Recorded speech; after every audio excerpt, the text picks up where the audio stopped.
Yeah. New class. Come on. Old It's school. for the old school. Look. And how we Green living ass out there. Twitter. I got a plan, sorta. All I need is one mic and a camcorder. You might have heard of luck.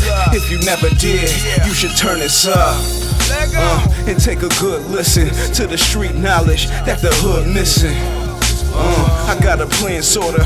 All I need is one mic and a camcorder. Hi, my name is Dr. Jarvis Watson, and welcome to another episode of the Student African American Brotherhood podcast series, Men in 10. Today is a special occasion because we have not just our ELT and our SAAB members, we also have community members from the Stony Brook community at large. And what we want to do today is have a community conversation because you know what? It takes a village to raise a child. That's an old African proverb, meaning that we cannot survive without each other. And what we want to do is show how, by making these connections on campus, that we become stronger as a unit, stronger as a brotherhood, but also stronger as a campus. So we want to ask a question to you all as SAAB members here. What does brotherhood mean to you all? Okay, I feel like brotherhood to me, it means, to put it in like a simplified version, like togetherness, like always looking out for each other and always having each other's back. Like always having, like, I would say, that thing to like just lean back on your brother, I would say. To me, that's what brotherhood is. Okay. So I feel like it's definitely being cohesive, like knowing like the strengths and the weaknesses that they have, going through the ups and the downs, you know, the trials and the tribulations. So it's just kind of growing together as a unit. So that's brotherhood to me. I think brotherhood is relying on one another, knowing that if you slip or if you're not on top of your game, you have someone that's either gonna call you out on it, help you out with it, or just make sure that you have what you need to get back on top. And so I think that's what we have here. That's what we achieved here. Each one of these brothers that are here, I can talk to them. I can be direct with them. I can be myself. Even though we might not always see eye to eye, we might not always be on perfect terms.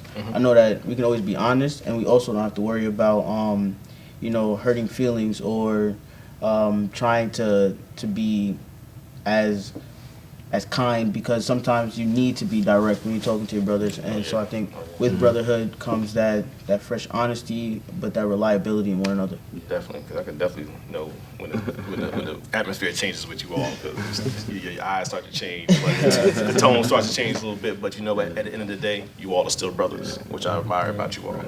Aaron, did you have any additional? Nah, I feel like for the most part, brotherhood is just supporting one another. Like as we go through stuff, it's always good to have people around you to support you no matter what. I think some of the times you just need someone to be able to listen to you. Sometimes give you advice if necessary, but usually one thing about brothers is that there's someone always there. So that's what really brotherhood means to me. Right. So, yeah.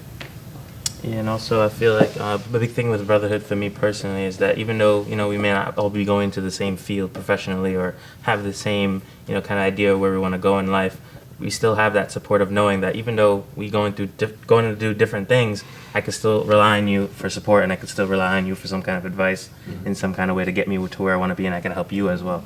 So, yeah. Well, what I really like about our brotherhood is that we all have we're all from different walks of life, and we all have our own story to tell. So just the fact that we could come from these different backgrounds and just be a brother to each other is something is astonishing or amazing to me. So. How do you feel like people view you on campus, and how do you view yourself? That was a deep one, right? It's a reflection. Right. So, reflect. Oh, all right. So, for me on campus, I see the organization almost as like a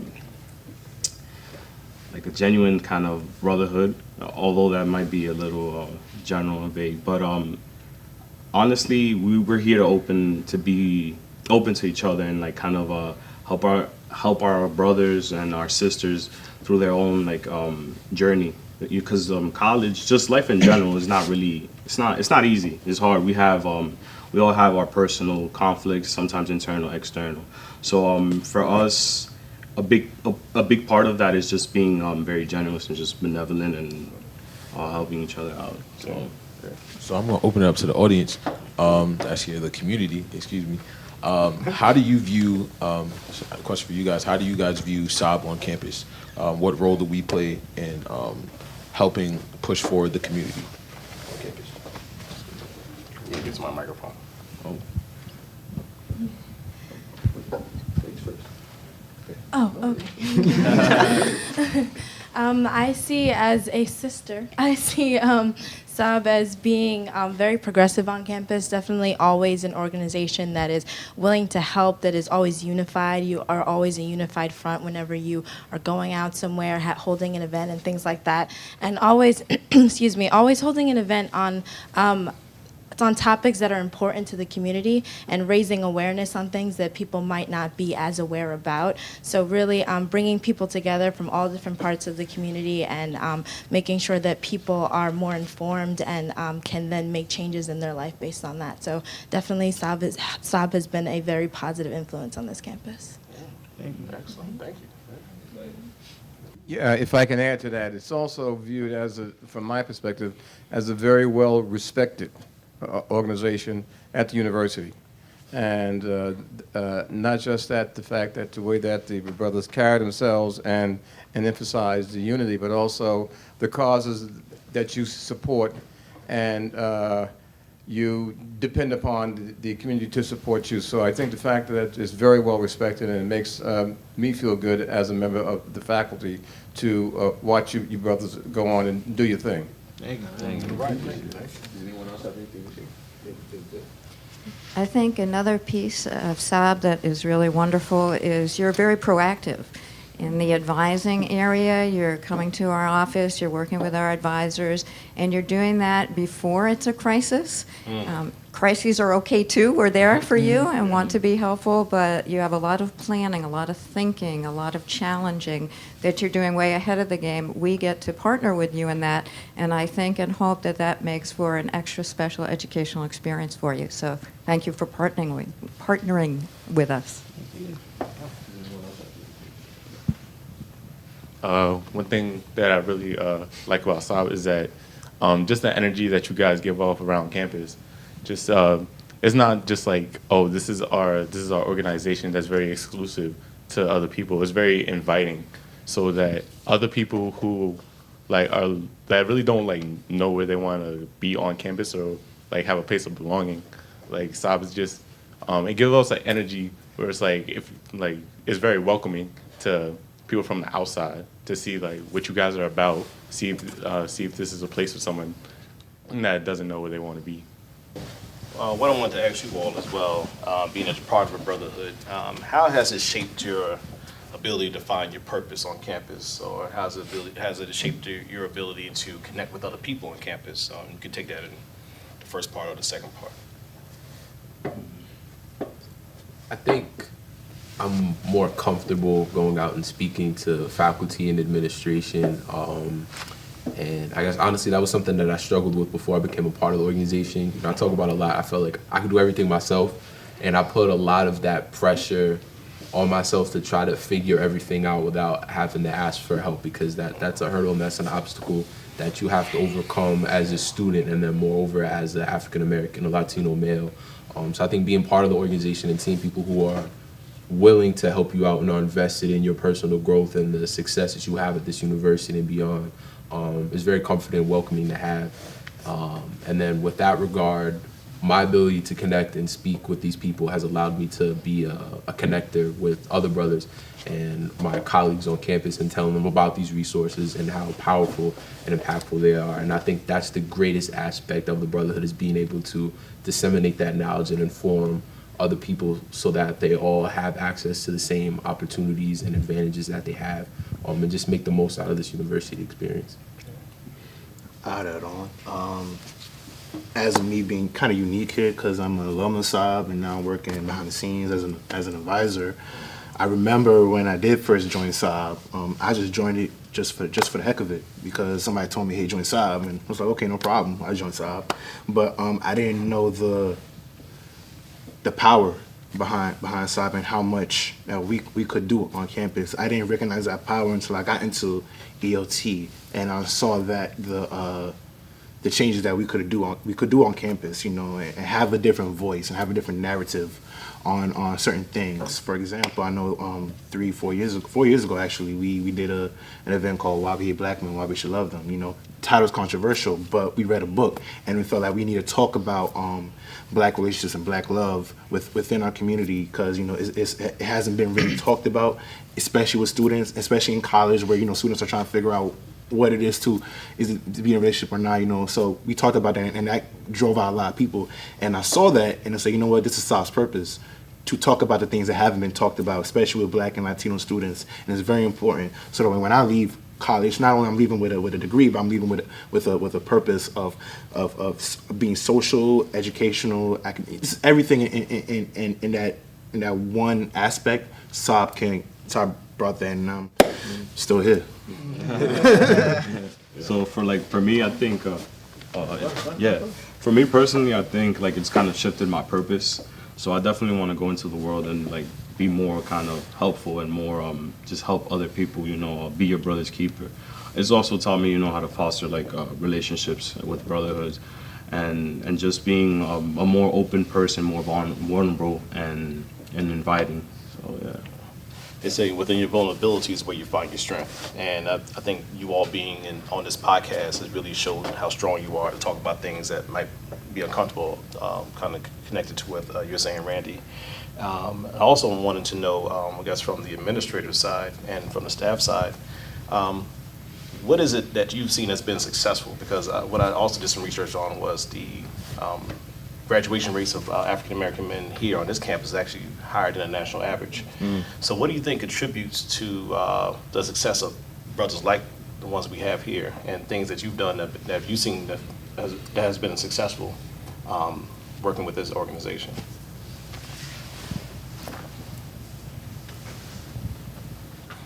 I think one thing that the campus and the current climate of the campus definitely has been a diving board, a jumping board to help support the students of color to have that increased graduation rate, what have you.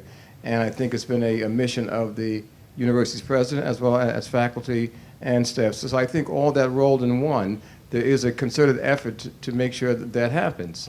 And as you said, Dr. Watson, in the past, those numbers were not that high.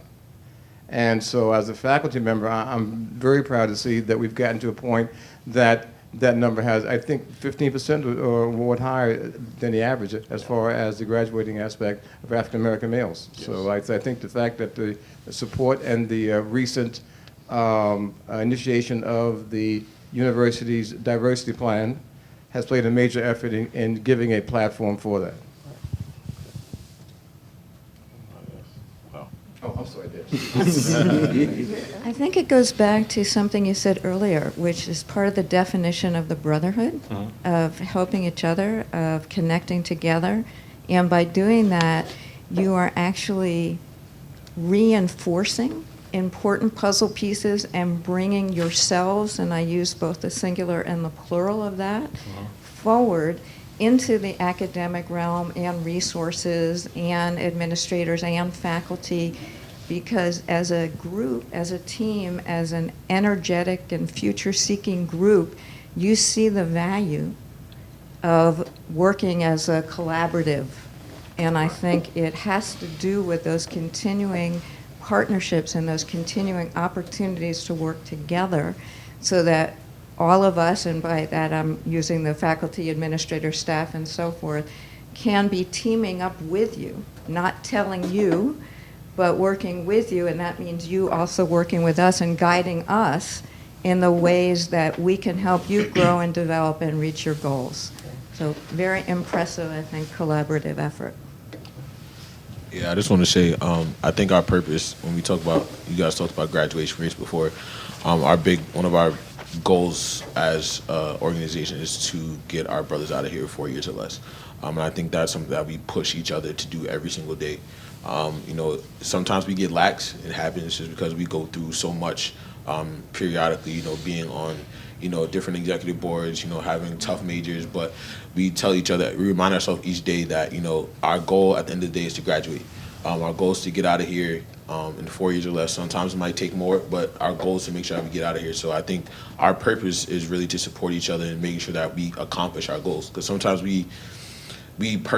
individually, we kind of get lost. You know, as we try to shift into different realms, we kind of forget that what our purpose is and what our goals are. So having brothers around really helps us navigate that and makes us realize that we got to focus on what our end goal is, and that's to really graduate.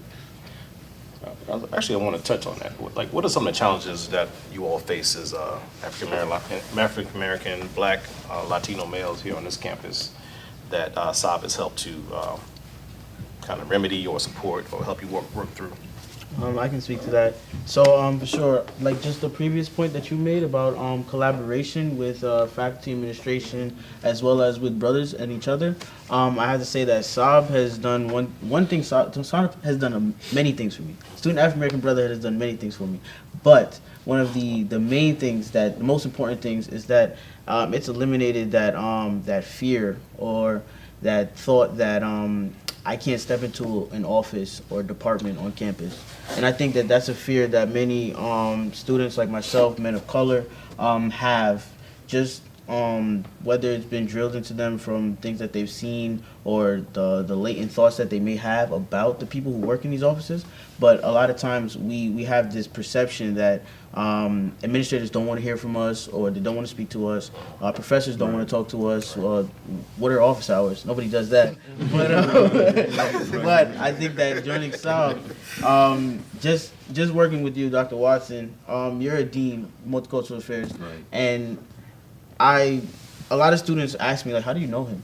Like, how do you know all these people? My mom asked me that. She's like, how do you know these people?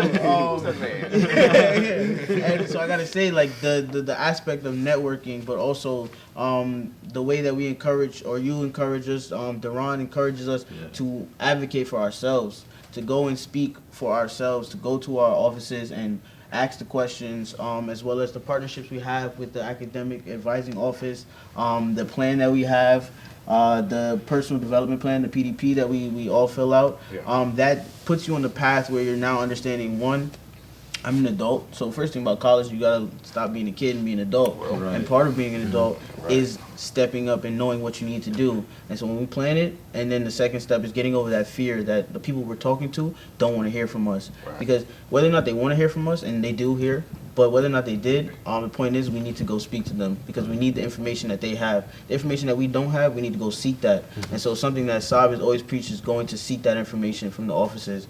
And I have to say that just doing that has allowed me to have a multitude of experiences as far as internships, as career development, career options. I work at the rec because of Deron, and I met Deron through SAAB. Like, those sort of things just snowball effect into a beneficial outcome. And so I really think that was one of the main things that SAAB did. Yeah, just for me.